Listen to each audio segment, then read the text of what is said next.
Hello, and welcome to another Andrew Richter Show. You're familiar with the fellow on my left, Andrew Richter, who is entering his 5th season with the Andrew Richter Show. That's right, contract renewed. Yes, this is show number 154. And we were talking before recording about, I wonder how high that number is going to get. There is so much to talk about.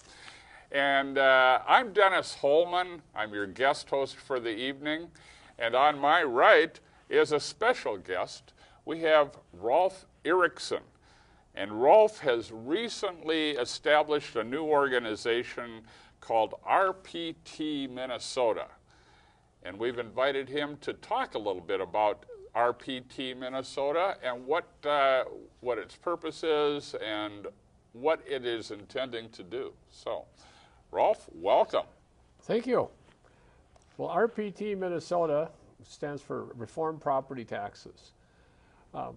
It's a fairly simple organization. It's a nonprofit, and it's also a nonpartisan organization. Mm-hmm. So we have several functions, and our main function is educational, and we'd like to educate everybody about the property tax system. When I say everybody, I say citizens, legislators, right, everyone. The people paying that property tax. People making the laws. Yeah. Are you saying they don't know everything about property taxes, those people that are making those laws? Many of them know nothing about property taxes, and I can understand that because they have many complex issues they deal with, but many of them only know about what committee they're on, and then they know a little about property taxes, so there are a lot of them that don't know much about it. And they're all willing to learn, but like all of us, they have limited time. And we're also another main function of ours is to actually formulate policies that could replace property taxes and to pay for government. And when I say that, I mean ideas say that you could maybe have foundations take over certain functions of government. You know, it's kind of interesting, like Hennepin County has their hospital is actually run by a 501c3. It's not run by the Hennepin County Board. They have a 17-member board who actually runs the Hennepin County system. I never knew that before I took a class called it's the Hennepin County Citizens. I think it's like a Citizens Academy. But anyway, we'd like to come up with ideas that would help save money on property taxes. We also would look to research any types of opportunities that we can have to come up with other policies that might result in ways of saving. And our last function is to lobby elected officials to make constructive changes to the system. You know, Rolf, let me throw a stupid question at you.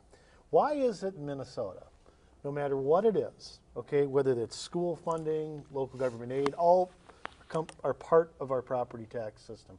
Why does Minnesota have to create the most complex, hard to understand, impossible to hold anybody accountable system? I mean, why is it? I mean, folks, you know, every November you get your property tax statement, and then you pay it in May, and then you pay the second part in October, and where your money's going, who you hold accountable. There's money you send to the state, they spit it back out to the I mean, where do you even start reforming something like that? Well, first of all, that's 1,000 questions. I'd say it's complicated because there's been many special interests that have asked for something from the legislature, and the legislature has actually granted a subclassification. There's supposed to be 4 classifications, and there's 55 to 57 depending on who you listen to. Some of these classifications are for single properties, one property. So the state makes a special exception for one landowner. They have, and we don't need to name names or anything, but there's one in Minneapolis that actually is a single class. And there's other classes that people have come to them and said, we're omitted, like bed and breakfast with small number of bedrooms. They get a special classification if the owner lives in the property, and if the owner works the property, they get a more of a residential rate rather than a commercial rate. But if they have more than 5 bedrooms, then it goes on the commercial rate. So you start getting all of these tiers of classification, and it goes on and on. There's special ones for agricultural. There's a program called Ag Preserve where if a 40-acre, if a person signs a contract with a city for 8 years and they sign a contract not to develop the property, then it gets a very, very preferential tax rate. And it's very interesting because it's called Ag Preserve, but the Metropolitan Council is allowing properties that are not even agriculturally used to be on this if they're more than 40 acres and if they're deemed to be must be green space. So or something. the It's like Metropolitan Council is perverting the definition of some of these classifications? Or modifying it, let's say. Yeah, I noticed they're on my property taxes too, sending them Yeah. about $35 a year. I think I send them. No, they do long range planning, and they require the cities to actually have a plan, a long range plan, a 2030 plan. and so they encourage the set aside of vacant land. Oh yeah, the Met Council has a lot of mandates, but how many of the people on the Met Council get elected by those people who are paying? Oh, we can count that on one hand, can't we? We can count that on a fist. Make a fist. That's Yeah, right. right. 17 districts it's divided into, and they're all appointed. So at any rate, if people would like to have more information, they can go to our website and see what's up and see what we're up to. Okay, and again, that website is? It's www.rptmn.com. So rptmn.com.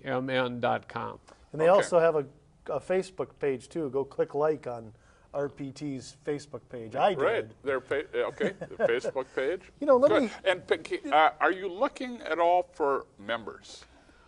Yes, and we would love to have members. We would love to. I think the benefit of a membership would be, besides doing something about the property tax system, is also to be able to get updates of what our lobbyists are doing in St. Paul. Okay. And just to keep on top of what's happening basically with legislation in St. Paul. So you plan on going and testifying in front of hearings and all that kind We of do. jazz? I will be, any chance I can get to testify on the property taxation hearings. Our lobbyist, Lee Likentred, is over at the Capitol every day. And Right. Okay. That's Lee Likentred. Yeah. Yeah.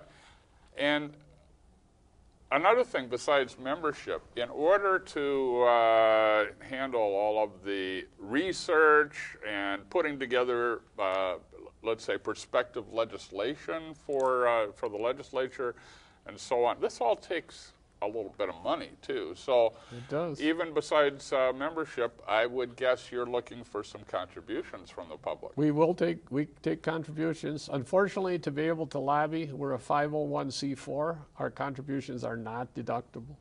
Okay. Because otherwise, if we were deductible, we couldn't carry on any political activities. Right. Okay. Of course, the system has to be that way. Right. Yeah.